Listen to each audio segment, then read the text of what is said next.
بسم الله والصلاة والسلام على رسول الله وعلى آله وأصحابه ومن تمسك بسنته إلى يوم الدين أما بعد. So alhamdulillah, welcome to Quranic Reflections. We are here with our beloved Sheikh Yusuf Rios III. Alhamdulillah. And basically on Quranic Reflections, we want to kind of journey through the Quran, inshallah ta'ala, looking at different ayat of the Quran and kind of pondering and reflecting over those verses in the book of Allah Tabaraka wa Ta'ala, and also looking at how we can implement those verses in today's day and time, especially within the context of the revert or the convert in their life, inshallah ta'ala. And one of the verses that we want to reflect on, or two verses we want to reflect on today, inshallah, Shaykh, since we are coming upon the month of Ramadan, as Allah Tabaraka wa Ta'ala told us in the Quran, that this is the month in which Allah Tabaraka wa Ta'ala revealed the Quran. And I want to combine with that verse that I feel is important. We find it in chapter 17, the verse where Allah Tabaraka wa Ta'ala says in verse 106 that this Quran, we have revealed it in stages so that you may recite it to people at a deliberate pace. And we have sent it down in successive revelations. So looking at this, mashallah, these verses that Allah Tabaraka wa Ta'ala has sent down the Quran during this month of Ramadan. And here he's telling us that he has sent it down at a deliberate pace, inshallah ta'ala. It didn't come down all at once. It came down in piecemeals over time. Talk to us a little bit about this verse and how can we understand this issue of piecemeal and Allah revealing in the stages, the purpose behind it, inshallah ta'ala, the reasoning behind it, the logic behind it, and a little bit about how we can, inshallah ta'ala, implement that in our lives as reverts and converts, people new to the faith of Islam. In this reality, the reality of the Quran being revealed, we have 2 points. One is that the Quran has its uniqueness as far as revelation is concerned, and that is that it came to us in gradual in a gradual form or in gradual stages. But it was revealed all at one time to the Lawh Mahfuz as well. And that is characteristic of the revelations that came before, according to the scholars of the Quran and the scholars of tafsir. That the revelations that came before are said to have come at one time. But this ummah, which was blessed with the idea of taysir or facility, the ummah of Muhammad, and this revelation, which is a universal revelation, all revelations prior to, from what we have an understanding of, came to specific groups of people, whereas the Quran comes for all of humanity, and it's the last revelation encompassing what was the core teachings of the other revelations that came before. The Quran came gradually with the idea of the people being able to comprehend it and implement it, and it was directed to their situations. Right? So that's why we have the whole concept of the context of the Quran. The Quran was speaking to the situations of the people and to their needs. And it came gradually so that it could be digestible, understandable, so that it can be practical. One of the things that is important in this regard is to understand that the education of the Quran is layered. It doesn't, and what I mean by layered is that just like you don't put a small child into a university level course, just like you don't understand that to be something that's logical and appropriate to that person's stage of development, is the same thing when it comes to the Quran. You don't impose upon people certain teachings that they're not ready for, especially when we start talking about the new Muslims. Even when we look at the idea, Shahr Ramadan alladhi unzila fihi al-Quran, that ayah of the Quran which talks about the month of Ramadan as being that month in which the Quran was revealed. There's indication that when we start talking about Surah Al-Baqarah, or the longest chapter of the Quran, which is the second chapter that we find in the Mus'haf or we find in the written Quran, the discussion that comes about Ramadan comes after a series of ayat that pertain to legislation, like the issue of inheritance or the issue of criminal jurisprudence. How do you deal with people that commit certain crimes? What is the punishment? What is the principle in dealing with those situations? After you find that in this section of Surah Al-Baqarah, which mostly deals with legislation, after you find this discussion on do's and don'ts in laws that are to be imposed and so on and so forth, you get this idea of the fast of Ramadan being imposed. Almost as if to say that those laws or what is required to uphold what it is that the Quran is teaching as far as legislation can be upheld unless the human being is developed. Unless the rukn, which we call Ramadan, the fast of Ramadan is established. The pillar of the fast is established, because that's what is shaping the human being on a spiritual level and a physical level, to give that overall discipline to be able to implement the deen or to implement Islam. And it's the same thing when we talk about the graduality of the Quran.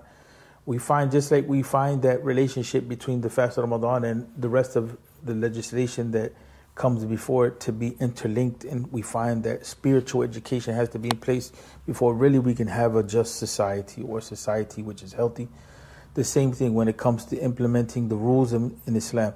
The Quran came gradually laying down a foundation of belief in the unseen, belief in doing good, belief in reward and punishment, belief in the responsibility of the human being, belief that the origin of the human being comes back to Allah, belief that Allah doesn't just create the human being and leave the human being without guidance, neither on the physical level nor on the spiritual level. So before we can get into implementing rules, we have to have that foundation, that value system in place, so people can properly implement these rules. And when we look at the first generation, and this is a very controversial statement to make, because usually when a person becomes Muslim, immediately we start, loading them up with a bunch of rules. Starting from Z instead of A. Yeah, we load them up. And so that's not how the first generation was developed. And a lot of times in our time period, especially in our generation, we heard a lot about following the Sahaba. We have to follow the Sahaba. Follow the Sahaba. But in reality, when it comes to the point of education, we're not doing the education of the Sahaba. The Sahaba didn't come into Islam and automatically everything was prohibited to them. And we see that even the Quran took time in eliminating alcohol. The Sahaba, they drank. And there's a statement that is associated with Aisha. It's a sound statement. It talks about what was the first to be revealed of the Quran. And it's basically a dialogue. She's questioned about what was the first to be revealed. And then she mentions this point that the teachings pertaining to the unseen were the first to be revealed. And then the community responds back, so to speak, a member of the community.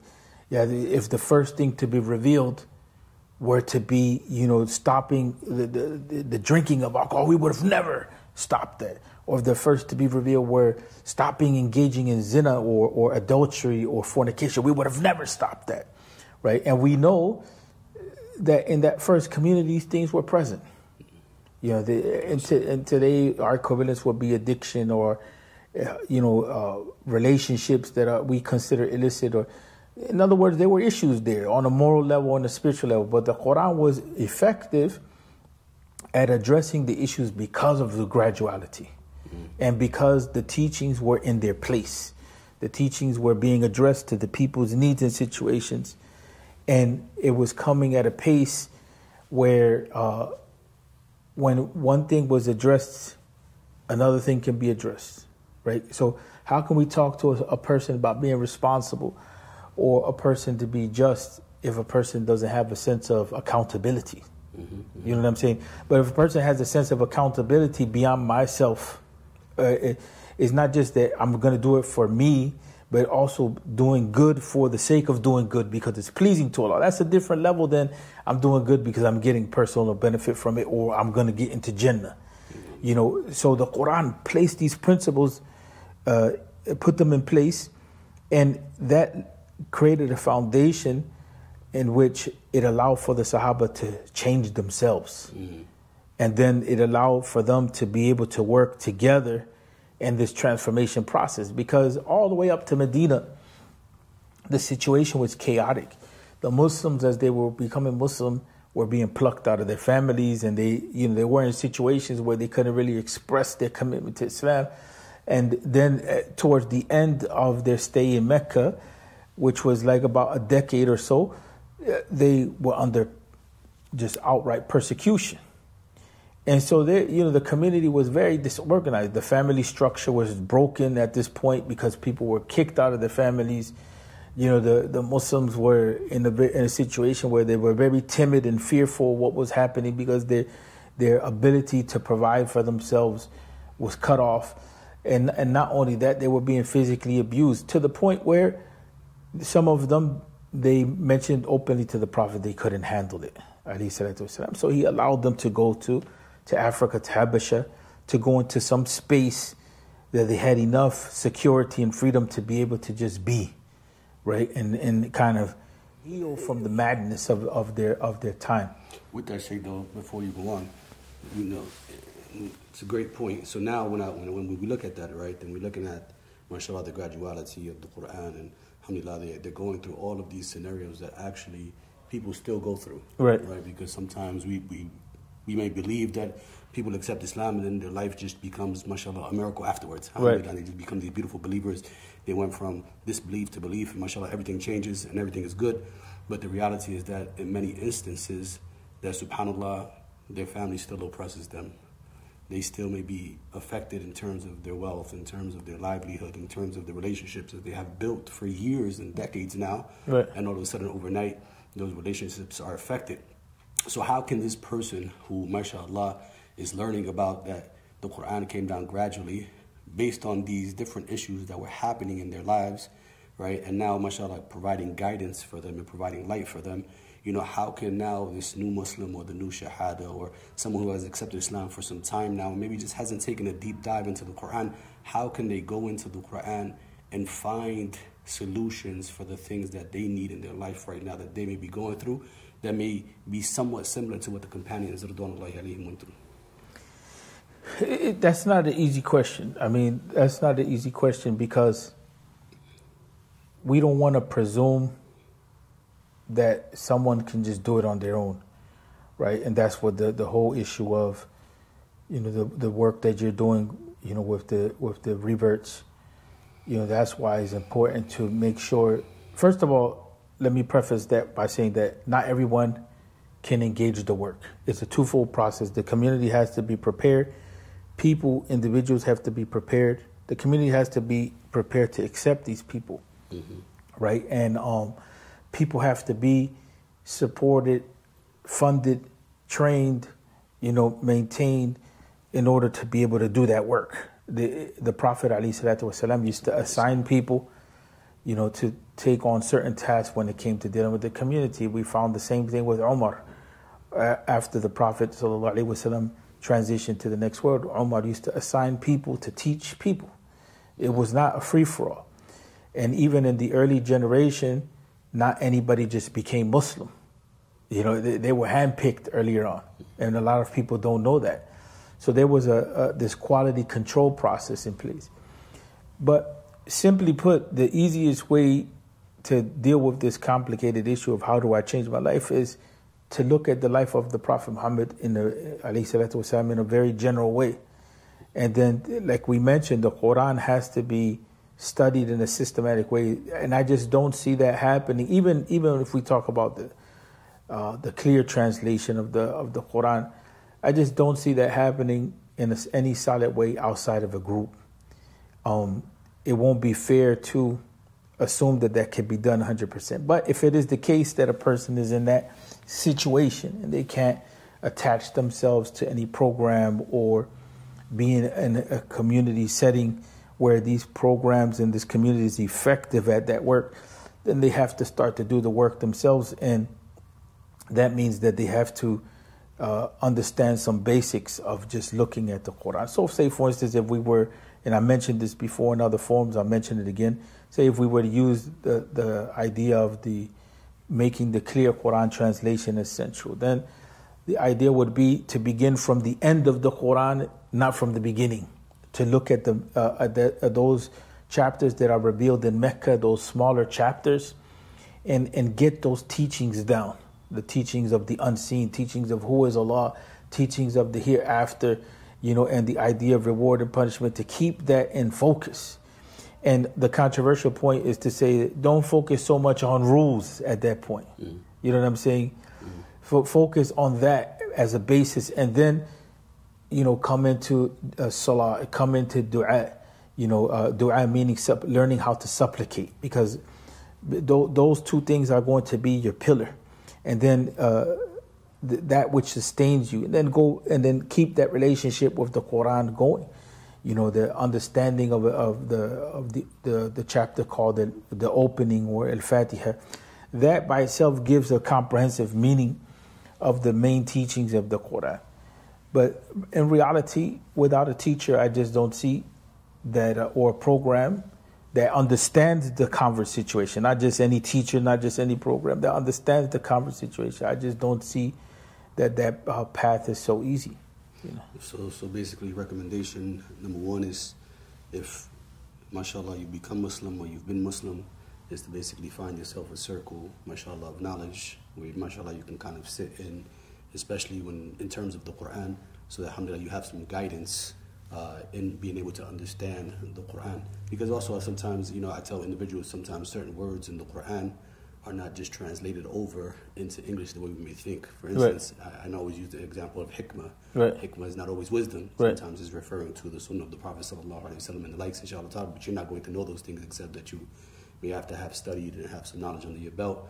And then the second, you mentioned, and this is another question for you, is kind of starting from the back of the Quran, right? Looking at those shorter verses that involve those aspects of the Quran that you mentioned.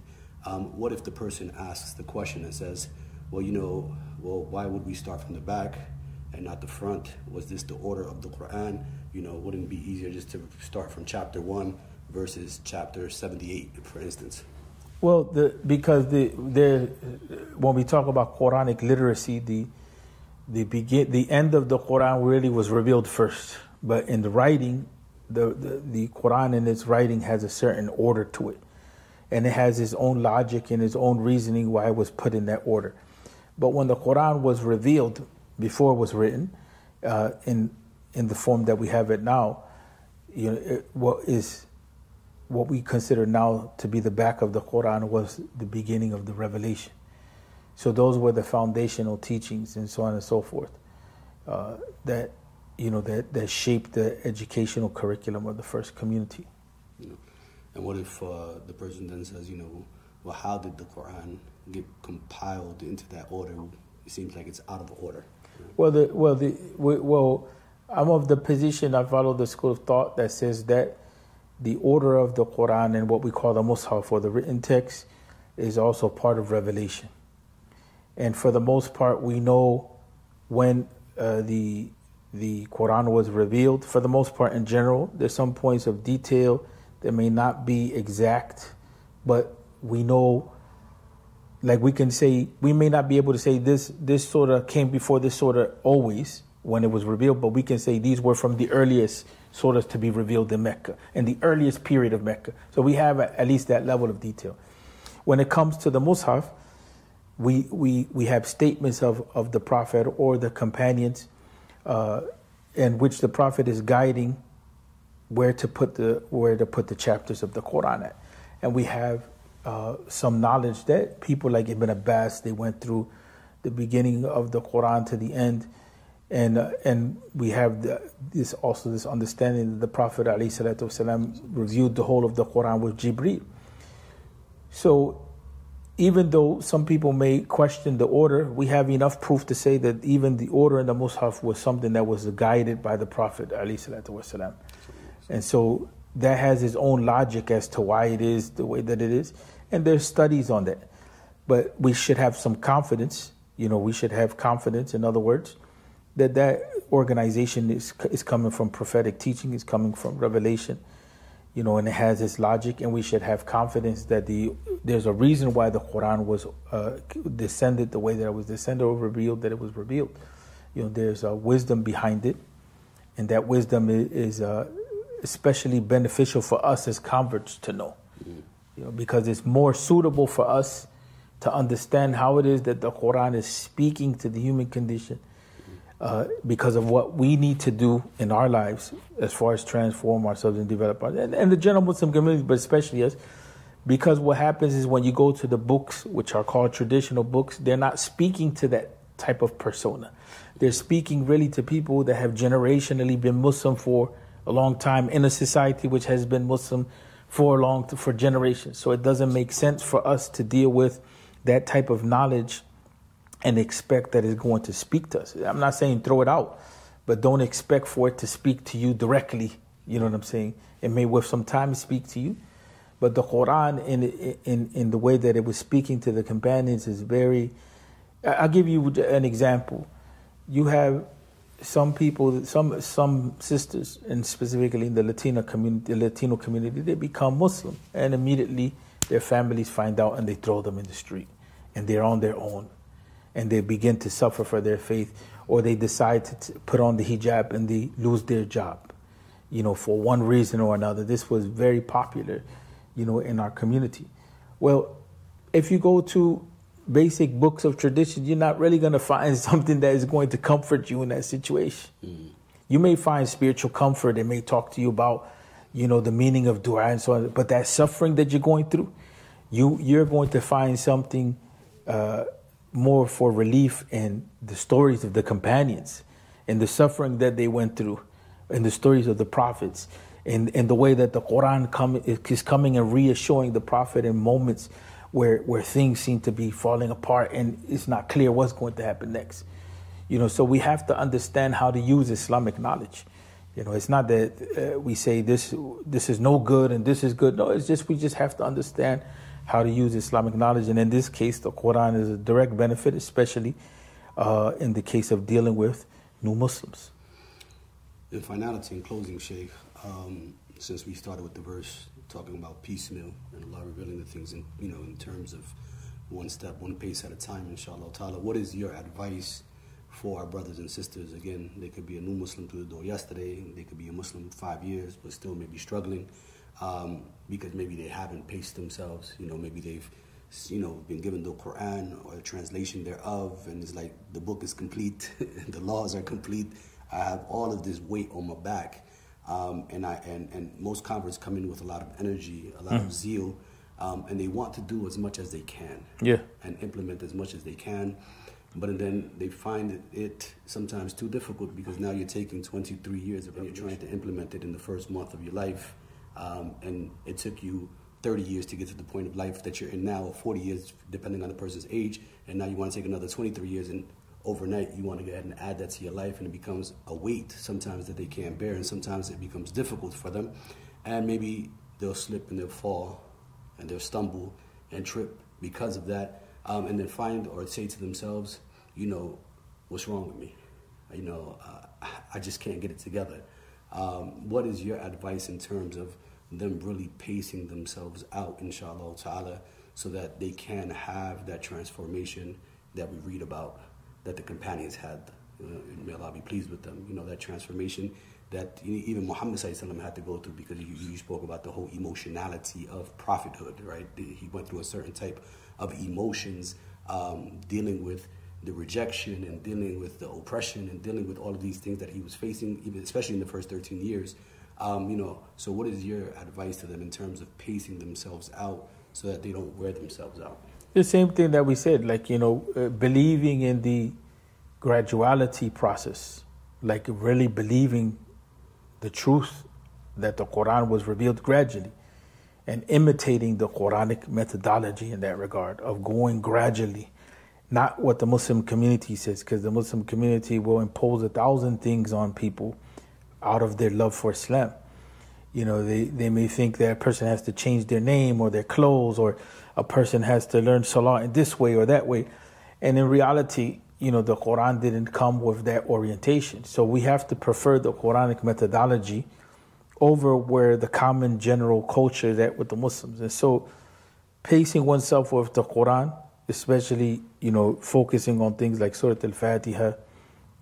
And one thing that a lot of us, we didn't get was the issue of, like we said before, spirituality. So the dua, learning supplication, is extremely important. That's your ability to communicate with God in your time of need, and then perfecting your salah and keeping that relationship with the Quran and making it systematic, but going slow, learning about the Quran, going slow.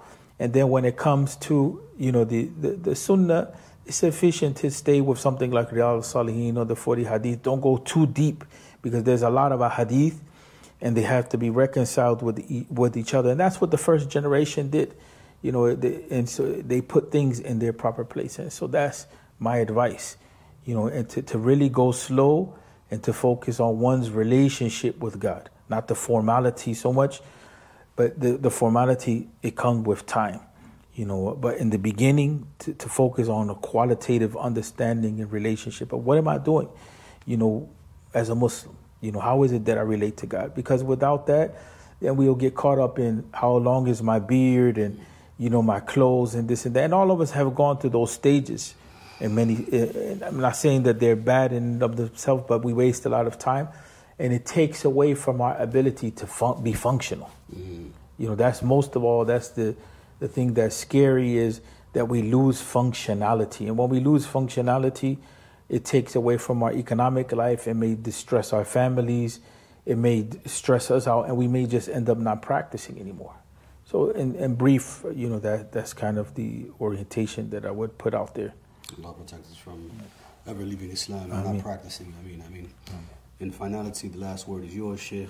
Any advice you want to give our brothers and sisters during this beautiful month of Ramadan that's fast approaching? The same advice I would say, that associate yourself with reverts, reconnect, or some group, that is going to help you grow stage by stage. And it's important that you don't do it alone. And it's important, again, the same message of graduality, because if this is a marathon, it's not a sprint race, and pacing yourself is the best message that we can give, even in Ramadan, to focus on the fast itself and the basic salawat. The tarawih is not an obligation, it's something that is encouraged, but if it's going to mess you up on your daily five prayers a day program, and your ability to keep up with your fast, then it's better to maintain your fast and your rest and so on and so forth, and keep up your prayers, than exert yourself to the point where you become completely dysfunctional. And then slowly you go into it and you exert yourself a little more when you can. And the reason I say that is because people have long work days and they have families to take care of. And Islam doesn't put a burden on us beyond our ability. And so it may seem like it's a cop-out, like not doing a lot, not doing enough, but consistency in what is obligatory takes priority to that which is recommended or encouraged. Inshallah. So Sheikh, in ending, inshallah, jazakallah khair for your time, alhamdulillah. For those of you who may ask, inshallah, we are, mashallah, in the beautiful masjid here in the Respect Graduate Institute, found in the Lehigh Valley, this area? Yeah, Bethlehem, Pennsylvania. How can brothers and sisters who may want to follow you or stay connected with you, inshallah, how can they do that?